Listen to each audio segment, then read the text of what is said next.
আজ আমরা কোরআন এবং হাদিসের আলোকে 15টি আমলের কথা বলতে চাই, যে আমলগুলোর মাধ্যমে একজন মানুষ শয়তানি থেকে, তার চক্রান্ত থেকে নিজেকে হেফাজত রাখতে পারবে। শয়তানের এই সব ধরনের শয়তানি থেকে আমাদের নিজেদেরকে রক্ষা করবার জন্য কোরআন এবং হাদিস বর্ণিত এই 15টি সেফটি বেল্ট, এই 15টি দুর্গকে আমরা ব্যবহার করতে পারি। আর সেই 15টি সেফটি বেল্টের প্রথমটি হলো আল্লাহর জিকির। আল্লাহর জিকির এমন একটি দুর্গ যে এটির মাধ্যমে শয়তানের সব ধরনের শয়তানি থেকে আমরা বেঁচে থাকতে পারি সবচেয়ে সহজে। নবী করিম সাল্লাল্লাহু আলাইহি সাল্লাম ইরশাদ করেছেন, ওয়াকাযালিকাল আবদ লা ইউহরিজু নাফসাহু মিনাশ শাইতানি ইল্লা বিযিকরিল্লাহ। আর একইভাবে বান্দা নিজেকে শয়তানের শয়তানি থেকে হেফাজতে রাখতে পারে শুধুমাত্র আল্লাহর জিকিরের মাধ্যমে, অর্থাৎ এটি হলো সবচেয়ে কার্যকর মাধ্যম। দ্বিতীয় আমল হলো বিশেষ জিকির, সেটি হলো সকাল এবং সন্ধ্যায় যে সমস্ত দোয়া এবং যে সমস্ত জিকির নবী করিম সাল্লাল্লাহু আলাইহি সাল্লাম করেছেন, এর বেশিরভাগ দোয়ার মধ্যে দেখবেন আল্লাহ রাব্বুল আলামিনের পক্ষ থেকে আমাদের জন্য সেফটি এবং নিরাপত্তার প্রার্থনা করা হয়েছে। তৃতীয় আমলটিও বিশেষ একটি জিকির, সেটি হলো বিসমিল্লাহ পাঠ করা।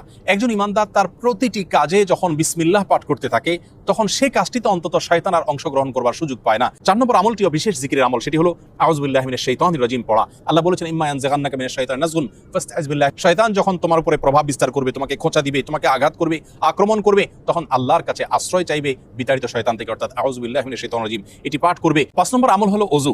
বিভিন্ন হাদিস থেকে বোঝা যায় মানুষ যখন পবিত্র থাকে, ওযু অবস্থায় থাকে, তখন শয়তানি থেকে অনেকখানি নিরাপদে থাকতে পারে। 6 নম্বর যে আমলটির কথা বলতে চাই তা হলো আয়াতুল কুরসি, বিশেষ করে রাতে শোবার সময় এবং সেই সাথে আয়াতুল কুরসির পাশাপাশি রাতে ওযু করে শোয়া। 7 নম্বর আমল হলো সূরাতুল বাকারা। সূরাতুল বাকারা তেলাওয়াতের মাধ্যমে শয়তানের শয়তানি থেকে এবং দুষ্ট জিনের আঘাত থেকে, আক্রমণ থেকে আল্লাহ রাব্বুল আলামিন আমাদেরকে হেফাজত রাখবেন।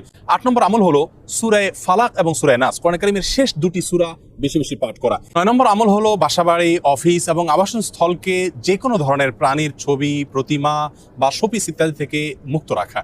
10 নম্বর আমল হলো আমরা যখন হাই তুলি তখন হাত বা কোনো কিছু দিয়ে মুখকে ঢেকে দেওয়ার চেষ্টা করতে হবে, কারণ সহিহ মুসলিম হাদিসে বর্ণিত হয়েছে নবী করিম সাল্লাল্লাহু আলাইহি ওয়াসাল্লাম ইরশাদ করেছেন, কেউ যখন হাই তোলে তখন ওই সুযোগে শয়তান তার ভেতরে প্রবেশ করে।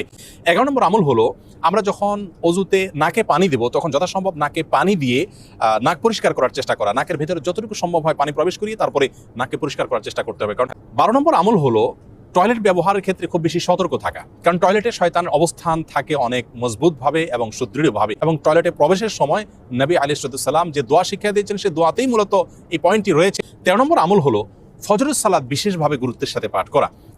14 নম্বর আমল হলো মসজিদে প্রবেশ সময় একটি দোয়া নবী আলাইহিস সালাম শিক্ষা দিয়েছেন, যেটি সুনান আবু দাউদে বর্ণিত হয়েছে, সেই দোয়াটি পাঠ করা, আউযু বিল্লাহিল আযীম ওয়া বিওয়াজহিহিল কারীম ওয়া সুলতানিহিল কাদীম মিনাশ শাইতানির রাজিম। 15 নম্বর এবং সর্বশেষ আমল হলো দুষ্ট জিনের এবং শয়তানের বিশেষ কিছু জায়গা আছে, সেই জায়গাগুলো যথাসম্ভব অ্যাভয়েড করা। যেমন টয়লেটে যত অল্প সময় অবস্থান করা যায় সেখানে দুষ্ট জিনের প্রভাব থাকে খুব বেশি, এবং যেখানে জনমানব শূন্য জায়গা, বিশেষ করে কোনো বাসায়, কোনো ফ্ল্যাটে বা এমন কোনো জায়গা যেখানে মানুষ বসবাস সচরাচর করে না, এই জায়গাগুলোতে তাদের বিচরণ বেশি থাকে।